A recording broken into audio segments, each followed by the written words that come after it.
Chapter 9. And it came to pass, when all the kings who were on this side of the Jordan, in the hills, and in the lowland, and in all the coasts of the great sea toward Lebanon, the Hittite, the Amorite, the Canaanite, the Perizzite, the Hivite, and the Jebusite, heard about it, that they gathered together to fight with Joshua and Israel with one accord. But when the inhabitants of Gibeon heard what Joshua had done to Jericho and Ai, they worked craftily, and went and pretended to be ambassadors. And they took old sacks on their donkeys, old wineskins torn and mended, old and patched sandals on their feet, and old garments on themselves. And all the bread of their provision was dry and mouldy.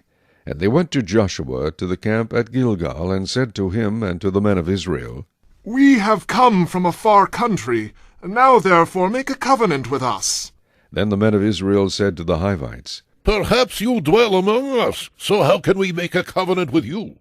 But they said to Joshua, We are your servants. And Joshua said to them, Who are you, and where do you come from? So they said to him, From a very far country your servants have come, because of the name of the Lord your God.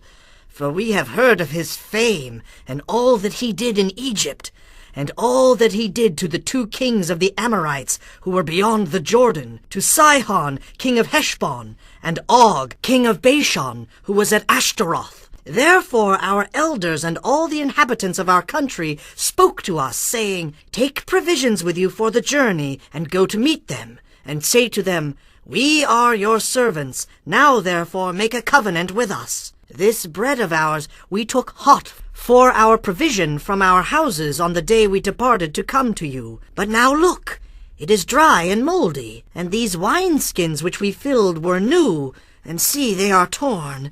And these our garments and our sandals have become old because of the very long journey.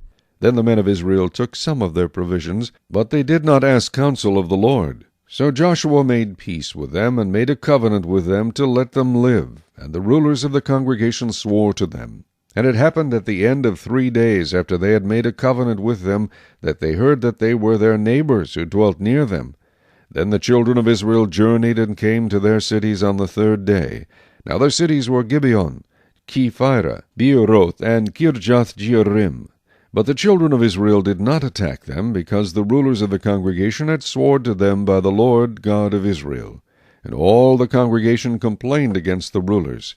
Then all the rulers said to all the congregation, We have sworn to them by the Lord God of Israel. Now therefore we may not touch them. This we will do to them. We will let them live, lest wrath be upon us, because of the oath which we swore to them. And the rulers said to them, Let them live, but let them be woodcutters and water carriers for all the congregation, as the rulers had promised them. Then Joshua called for them, and he spoke to them, saying, Why have you deceived us, saying we are very far from you when you dwell near us? Now therefore you are cursed, and none of you shall be freed from being slaves, woodcutters and water carriers for the house of my God. So they answered Joshua and said, Because your servants were clearly told that the Lord your God commanded his servant Moses to give you all the land, and to destroy all the inhabitants of the land from before you. Therefore we were very much afraid for our lives because of you, and have done this thing. And now here we are in your hands. Do with us as it seems good and right to do to us. So he did to them, and delivered them out of the hand of the children of Israel, so that they did not kill them. And that day Joshua made them woodcutters and water carriers for the congregation, and for the altar of the Lord, in the place which he would choose even to this day.